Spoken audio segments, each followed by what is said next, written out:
Chapter 5 union and it's territories. अभी तक की वीडियोस में, पॉलिटी की वीडियोस में हमने प्रीएम्बल तक कंप्लीट किया था। अब हम शुरू करेंगे यूनियन और एंड इट्स टेरिटरीज। राइट, यहाँ पर ये आता है पार्ट 1 के अंडर। और आर्टिकल कौन कौन से आएंगे इसमें? 1 से लेके 4 तक। अब कॉन्स्टिट्यूशन में आर्टिकल 1 से लेके 4 तक क्या क्या दिया हुआ है वो हम देखते हैं। देखिए, अभी तक तो हमने एक प्रीफेस आइडेंटिटी कार्ड जिसको कहते हैं प्रीएम्बल देखा था, उसके वर्ड्स को देखा था कि उनका मतलब क्या है। अब देखते हैं कि वो इंडियन टेरिटरी को कैसे डिफाइन करते हैं हमारे कॉन्स्टिट्यूशन मेकर्स। तो उन्होंने क्या किया, आर्टिकल 1 क्या डिस्क्राइब करता है? आर्टिकल 1 डिस्क्राइब करता है इंडिया का नाम, कि उसका नाम क्या है। देखिए, जब हमारी कॉन्स्टिट्यूशन असेंबली में डिबेट हो रही थी कि इंडिया का नाम क्या रखा जाए, तो कुछ लोग चाहते थे इंडिया रखें, कुछ लोग चाहते थे भारत रखें। तो इसमें कोई सहमति बन नहीं पाई और बाद में नाम रख दिया गया। इंपॉर्टेंटली याद रखिए, नाम है India that is Bharat. India that is Bharat. तो ये है, ये कहाँ मेंशन है? आर्टिकल 1 में, और ये है इंडिया का नाम। दूसरी बात जो आर्टिकल 1 में मेंशन थी वो ये, उस टाइम कॉन्स्टिट्यूशन असेंबली में ये था कि हम इंडिया को कैसा बनाना चाहेंगे, एक फेडरेशन या एक यूनियन। देखिए, उस टाइम की डिमांड क्या थी, हमने बहुत सारे स्टेट्स को एक साथ मिलके लेके आए थे। और जब कॉन्स्टिट्यूशन बन रहा था तब तो बहुत सारे स्टेट्स एक साथ थे भी नहीं। थैंक्स टू सरदार वल्लभ भाई पटेल कि उन्होंने धीरे धीरे सबको मिलाया और एक कश्मीर का इशू छोड़ के बाकी ऑलमोस्ट सबको एक यूनियन बना दिया। तो हम ये चीज़ अफोर्ड ही नहीं कर सकते थे कि हम अमेरिका की तरह अलग अलग स्टेट्स मिलें, एग्रीमेंट साइन करें और फिर हम बोल दें कि हम एक फेडरेशन है। क्योंकि फेडरेशन का मतलब क्या है कि बहुत सारे स्टेट्स मिले, उन्होंने एक एग्रीमेंट साइन किया और उन्होंने बोल दिया कि हमारा अपना कॉन्स्टिट्यूशन होगा, हमारी अपनी टेरिटरी बाउंड्री होगी, लेकिन सरकार जो सेंटर से रन करेगी वो एक होगी। तो वो है फेडरेशन इन लेमैन लैंग्वेज। राइट, तो हम तो ये अफोर्ड कर ही नहीं सकते थे, तो हमें तो एक यूनियन ही बनाना था। और ऐसा कि भारत जो बने वो पूरा एक साथ बने, उसमें स्टेट्स जो बने वो सेंटर से कंट्रोल हो। तो हम तो एक यूनियन बना सकते थे और हमने बनाया union of states. Doctor BR Ambedkar ने इस फ्रेज को बहुत इंपॉर्टेंटली चूज करके कॉन्स्टिट्यूएंट असेंबली में रखा था। उन्होंने कहा था कि हम अमेरिका जैसा एक फेडरेशन नहीं बना रहे हैं, हमारे जो स्टेट्स बनेंगे उनको कोई राइट नहीं होगा इंडियन यूनियन से अलग होने का, वो हो ही नहीं सकते। जबकि सेंटर को पूरी पावर्स होंगी कि कभी भी स्टेट्स को अलग कर सकते हैं, कभी भी न्यू स्टेट्स बना सकते हैं, कभी स्टेट की बाउंड्री को कम कर सकते हैं। तो ये था हमारा आर्टिकल 1। आर्टिकल 1 में भारत का नाम मेंशन है, क्या है? India that is Bharat. और दूसरी बात मेंशन है कि we are union of states, किसी भी स्टेट को हमसे अलग होने का कोई राइट नहीं है। और फिर क्वेश्चन आए कि कंट्री को स्टेट्स में डिवाइड किया ही क्यों गया है। तो पॉलिटी में words are really very important. तो कंट्री को स्टेट्स में इसलिए डिवाइड किया गया है only for the convenience of administration, only for the convenience of administration. So according to article 1, territory of India can be classified into 3 categories. 1, the territories of the states, जो state का अपना territorial area है वो। Number 2, UTs जो हमारी union territories हैं। और number 3, वो टेरिटरीज जो हम कभी किसी से एक्वायर करेंगे या कर सकते हैं या हमने कर ली, एक्वायर्ड टेरिटरी। तो हमारे पास आज प्रेजेंटली 28 स्टेट्स और 8 यूनियन टेरिटरीज हैं 2019 के जम्मू एंड कश्मीर बाइफर्गेशन के बाद।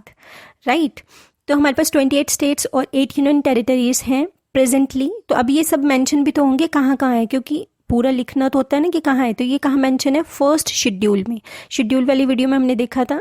तो फर्स्ट शेड्यूल में ये मेंशन है 28 स्टेट्स और 8 यूनियन टेरिटरीज। राइट, इसके अलावा कुछ स्पेशल प्रोविजंस भी मेंशन है। जैसे पार्ट 21 आता है हमारे कॉन्स्टिट्यूशन में, उसमें कुछ स्टेट्स को कुछ स्पेशल प्रोविजंस दिए गए हैं, कुछ जनरल प्रोविजन से अलग हटके। वो क्या है वो आप आगे पढ़ेंगे, लेकिन ये स्टेट्स के नाम याद रखना इज रियली इंपॉर्टेंट और मैप से याद रखना इज रियली इजी। राइट, तो कैसे है देखिए, गुजरात, इसकी बाउंड्री लगेगी महाराष्ट्र के बाद आता है गोवा के बाद कर्नाटका के बाद आंध्र प्रदेश के बाद आ गया तेलंगाना। तो ये एक ही लाइन में तो आपको याद रखना आसान है। कैसे? Gujarat, Maharashtra, Goa, Karnataka, Andhra Pradesh and then Telangana. इसके बाद चलते हैं नॉर्थ ईस्ट में कैसे आ गया? सिक्किम, असम, अरुणाचल प्रदेश, देन मणिपुर, नागालैंड और ये मिजोरम। राइट। तो ये वो स्टेट्स हैं जिनको कुछ स्पेशल प्रोविजंस मिले हुए हैं, एक दो बार देखेंगे मैप के थ्रू तो आपको याद रहेंगे। इसके अलावा हमें पता है 5th और 6th शेड्यूल्स जिसमें कुछ स्पेशल प्रोविजंस दिए गए हैं जो हम आगे पढ़ेंगे, कुछ एरियाज़ को, शेड्यूल एरियाज़ को एडमिनिस्ट्रेशन के पर्पज़ से, राइट। तो 5th और 6th शेड्यूल और कुछ स्टेट्स को स्पेशल प्रोविजंस दिए गए हैं, ये भी आर्टिकल 1 में मेंशन है, शेड्यूल 1 में मेंशन है। अब हमारे पास फिर से दो फ्रेजेस आते हैं, एक फ्रेज है टेरिटरी ऑफ इंडिया और दूसरा फ्रेज है यूनियन ऑफ इंडिया। अब यूनियन ऑफ इंडिया और टेरिटरी ऑफ इंडिया में कौन बड़ा है? बड़ी है टेरिटरी ऑफ इंडिया, साम्राज्य बड़ा है, राइट। यूनियन तो क्या है? यूनियन है स्टेट्स का यूनियन, जो भी हमारे स्टेट्स हैं उन जो 28 स्टेट्स हैं वो मिलके वो बनाते हैं यूनियन ऑफ इंडिया। लेकिन इसके अलावा यूटीज़ भी हैं, इसके अलावा कुछ बाद में और भी स्टेट्स या कुछ एरियाज़ और भी ऐड हुए, तो वो टेरिटरी है, इंडिया की पूरी टेरिटरी। ये एक वाइडर एक्सप्रेशन है देन यूनियन ऑफ स्टेट्स से, क्योंकि हमने बहुत सारी चीज़ों को बाद में भी ऐड किया। जो यूनियन ऑफ स्टेट्स है ये थोड़ा फेडरेशन वाला कॉन्सेप्ट है, क्योंकि स्टेट की अपनी गवर्नमेंट है, स्टेट गवर्नमेंट को कुछ पावर्स हैं, कुछ पावर सेंट्रल गवर्नमेंट के पास है, तो ये एक तरह का फेडरेशन की तरह काम करता है। लेकिन जहाँ पर यूटीज़ हैं या कुछ और एरियाज़ हैं जो स्टेट्स नहीं है, उनको डायरेक्टली सेंट्रल एडमिनिस्टर करता है, राइट। तो ये वो डायरेक्टली सेंट्रली एडमिनिस्टर होते हैं, इसलिए वो डायरेक्टली एडमिनिस्टर होते हैं, तो वो टेरिटरी ऑफ इंडिया का पार्ट है, ना कि यूनियन ऑफ इंडिया का पार्ट, राइट। क्योंकि हमें पता है कि हम इंडिपेंडेंट भी हैं, हम सोवियन हैं और सोवियन स्टेट है, तो हम किसी की भी टेरिटरी को एक्वायर कर सकते हैं इंटरनेशनल लॉ के हिसाब से। लाइक हम सेशन कर सकते हैं, हम कोई ट्रीटी साइन कर सकते हैं, कोई हमें गिफ्ट दे सकता है, कोई एरिया को, किसी एरिया को हम परचेज कर सकते हैं, किसी एरिया को हम लीज पे ले सकते हैं। जैसे चाइना बहुत सारे एरियाज़ को लीज पे ले लेता है, बहुत सारे अदर स्टेट्स में है ना, कंट्रीज़ में। फिर हम किसी एरिया का प्लेबिसाइड करवा सकते हैं, प्लेबिसाइड मतलब वहाँ पर वोटिंग टाइप, राइट। फिर हम किसी एरिया को कॉन्कर कर सकते हैं, उसको जीत सकते हैं, तो हम कुछ भी कर सकते हैं, हमारे पास एक नई टेरिटरी आ सकती है, राइट। तो टेरिटरी जैसे जब हम आज़ाद हुए थे तो हमारे पास दादर नगर हवेली नहीं था, गोवा नहीं था, दमन दीव नहीं था, पुडुचेरी नहीं था, सिक्किम चौग्याल्स के पास में था, हमने बाद में लिया वो, है ना। तो बाकी जैसे गोवा वगैरह था, पुडुचेरी था, ये पोर्टुगीज़ के पास में थे, तो हमने ये नई टेरिटरीज़ को एक्वायर किया, तो ये भी तो कहीं मेंशन होगा। तो ये मेंशन होता है आर्टिकल 2 में। आर्टिकल 2 और आर्टिकल 3 के बीच में एक जो कैंडिडेट्स को मिसकंसेप्शन रहती है, इन दोनों में डिफरेंस है कि article 2 is talking about the new states जो ऑलरेडी इंडिया की टेरिटरी का पार्ट नहीं है। तो जब भी हम कुछ नई टेरिटरी को लेंगे, चाहे हम उसको जीत के लें, लड़ के लें, चाहे ट्रीटी साइन करें, कुछ भी करें, लीज पे लें, कुछ भी करें, वो आएगा आर्टिकल 2 के अंडर। तो आर्टिकल 2 हमें पावर देता है इंडियन पार्लियामेंट को कि हम नए एरियाज़ को एडमिट कर सकते हैं, एडमिशन हो सकता है नए स्टेट्स, नए एरियाज़ का, नए स्टेट्स का, और हम उसे एक नया स्टेट भी बना सकते हैं, establish new states, right.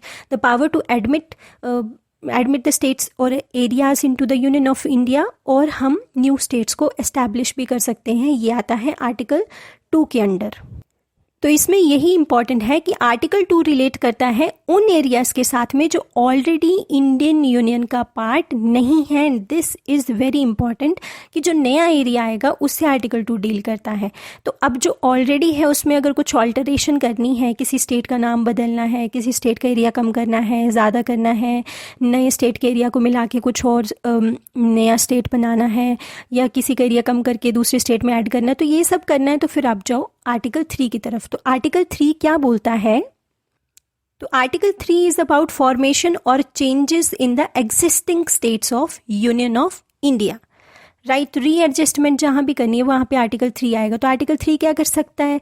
New state बना सकता है, किसी एक टेरिटरी को सेपरेट करके, किसी और स्टेट की टेरिटरी को सेपरेट करके, दो यूटीज़ को मिला के एक नया स्टेट बना दिया, किसी स्टेट का एरिया इंक्रीज़ कर दिया, किसी का एरिया कम कर दिया, किसी की बाउंड्रीज को ऑल्टर कर दिया, किसी का नाम ऑल्टर कर दिया, नाम ही चेंज कर दिया, राइट। तो वो करते हैं हम आर्टिकल 3 के अंडर।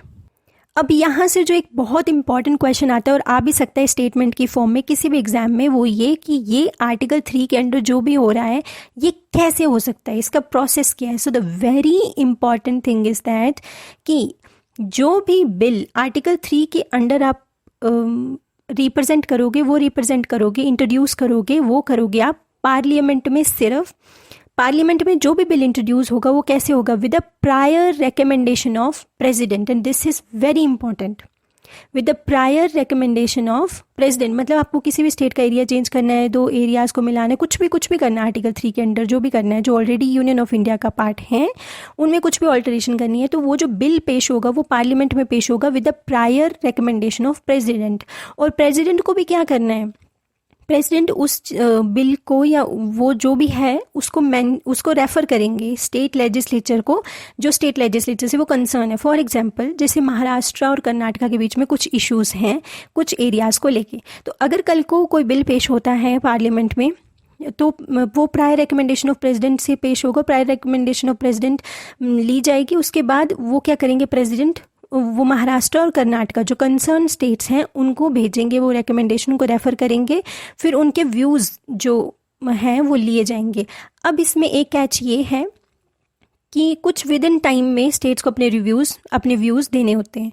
अब वो विद इन टाइम आए नहीं आए या जो भी आए हैं उसका प्रेसिडेंट से कोई लेना देना नहीं, प्रेसिडेंट अपनी मर्जी से फैसला ले सकते हैं। मतलब वो जो भी व्यूज़ हैं प्रेसिडेंट उनको एक्सेप्ट कर सकते हैं, रिजेक्ट कर सकते हैं, कुछ भी कर सकते हैं, वो उनका अपना है। प्रेसिडेंट उस व्यूज़ के हिसाब से बाउंडेड नहीं है। So this is very very important कि बिल पेश होगा आर्टिकल 3 के अंडर, तो प्रायर रिकमेंडेशन ऑफ प्रेसिडेंट होगा, प्रेसिडेंट उसको कंसर्न स्टेट को रेफर करेंगे, concern state with in a period of time अपने व्यूज़ भेजेगा और जो भी व्यूज़ होंगे वो प्रेसिडेंट के ऊपर बाउंडेड नहीं होंगे। फिर ये बात तो रही स्टेट्स की। अब अगर कोई यूनियन टेरिटरीज का पंगा है, जैसे पीछे हमने देखा दादरा नगर हवेली दीव, इनको मिला के एक यूनियन टेरिटरी बना दी गई, तो यूनियन टेरिटरी के केस में अगर उसमें लेजिस्लेचर एग्जिस्ट करती भी है, क्योंकि कुछ यूनियन टेरिटरीज हमारी दिल्ली यूनियन टेरिटरी इसके पास लेजिस्लेचर है, तो इससे रिलेटेड कोई चीज़ है आर्टिकल 3 के अंडर अगर इसमें कोई चीज़ कंसर्न है, तो यूटी में अगर लेजिस्लेचर है भी तो भी कोई कंसर्न लेने की ज़रूरत नहीं है, क्योंकि union territory union of India के पार्ट में नहीं आती हैं, वो टेरिटरी ऑफ इंडिया का पार्ट है और डायरेक्टली एडमिनिस्टर होती हैं वो सेंटर से। तो यूनियन टेरिटरी के केस में प्रेसिडेंट को रिकमेंडेशन भेजने की ज़रूरत नहीं है। तो अब हम इससे क्लियरली देख पा रहे हैं कि कॉन्स्टिट्यूशन ने जो भी स्टेट्स को ऑल्टर करने की कुछ भी करने की अथॉरिटी वो किसको दी है, पार्लियामेंट को। रिमेंबर किसको दी है, पार्लियामेंट को। पॉलिटी में words are really very important. Constitution ने दी है अथॉरिटी, दी है पार्लियामेंट को। पार्लियामेंट ऑल्टर कर सकती है स्टेट्स को, उनकी बाउंड्रीज को, स्टेट्स के बिना किसी कंसेंट के, राइट। तो स्टेट का कंसेंट देखा ना हमने कि उनका वो व्यू दे सकते हैं, लेकिन उनका व्यू कहीं मैटर नहीं कर रहा है, उनका कंसेंट कहीं मैटर नहीं कर रहा है।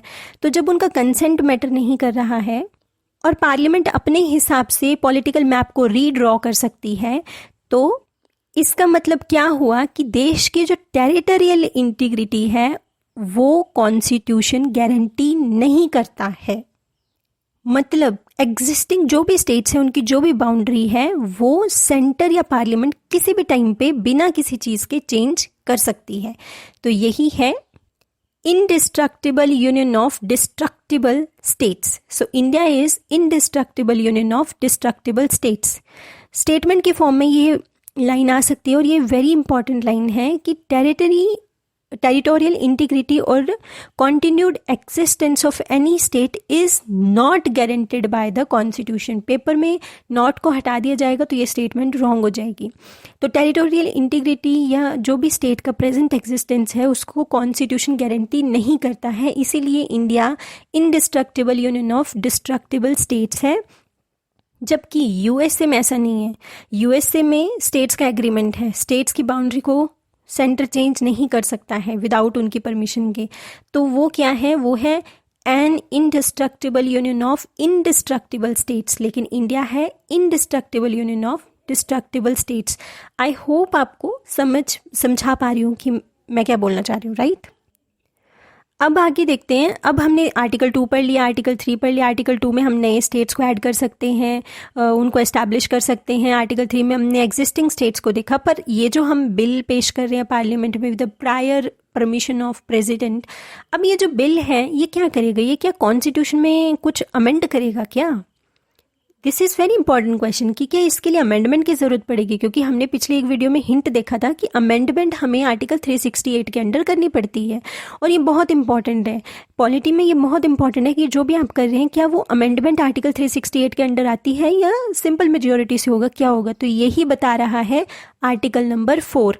आर्टिकल 4 सिंपली बोलता है कि जो भी आप आर्टिकल 2 या आर्टिकल 3 के अंडर कर रहे हो, नए स्टेट लेके आ रहे हो, चाहे वो यूनियन का पार्ट है या फिर एग्जिस्टिंग स्टेट्स को अल्टर कर रहे हो, उनका नाम भी चेंज कर रहे हो, so that is not considered as amendment of the constitution under article 368, right. तो आर्टिकल 368 के अंडर नहीं आता है, क्योंकि उसको एक सिंपल मेजॉरिटी से, एक ऑर्डिनरी लेजिस्लेटिव प्रोसेस से आप ऑल्टर कर सकते हो।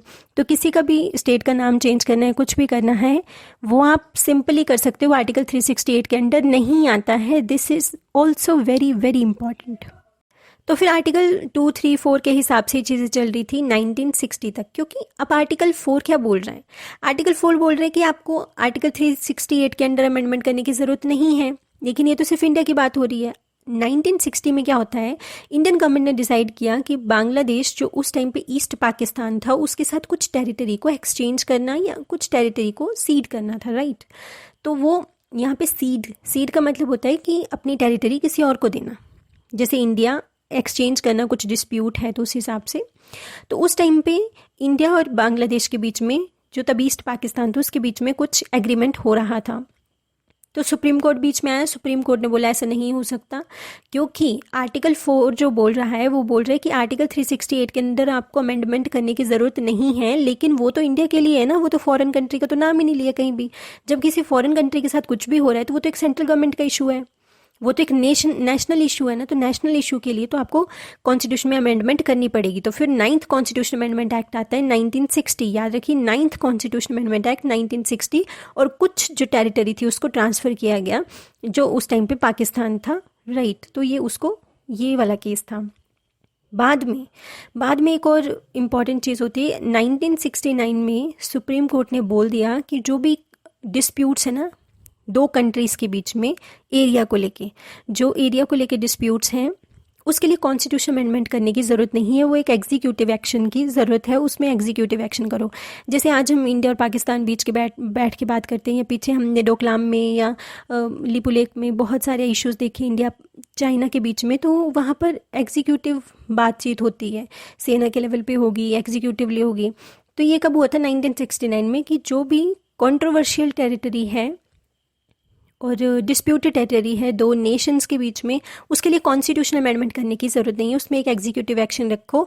लेकिन इसमें भी ये इंपॉर्टेंट है कि इसमें सेशन इन्वॉल्व नहीं है। मीन्स एग्जीक्यूटिव एक्शन से आप डिस्प्यूटेड टेरिटरी पे बात कर सकते हो, उसमें आप एग्जीक्यूटिव एक्शन ले सकते हो, लेकिन इसमें सेशन मतलब अपनी टेरिटरी के पॉलिटिकल राइट्स या अपनी टेरिटरी को किसी और को देना, उसमें राइट्स देना, वो नहीं हो सकता कि इंडियन गवर्नमेंट कल को चाहे कि हमने कोई टेरिटरी है वो चाइना को लीज पे दे दी या कुछ भी कर दिया, तो वो session is not included into the executive action. उसके लिए आपको कॉन्स्टिट्यूशन अमेंडमेंट करनी पड़ेगी, राइट। तो कॉन्स्टिट्यूशन में बहुत सारी चीज़ें मेंशन है, इसीलिए हमारी टेरिटरी आज तक बची हुई है, राइट। तो ये था आर्टिकल 1 से लेकर 4 तक। आई होप मैंने आपको अच्छे से समझा दिया। नहीं समझ आया दोबारा एक बार देख लीजिए। I hope you will understand this.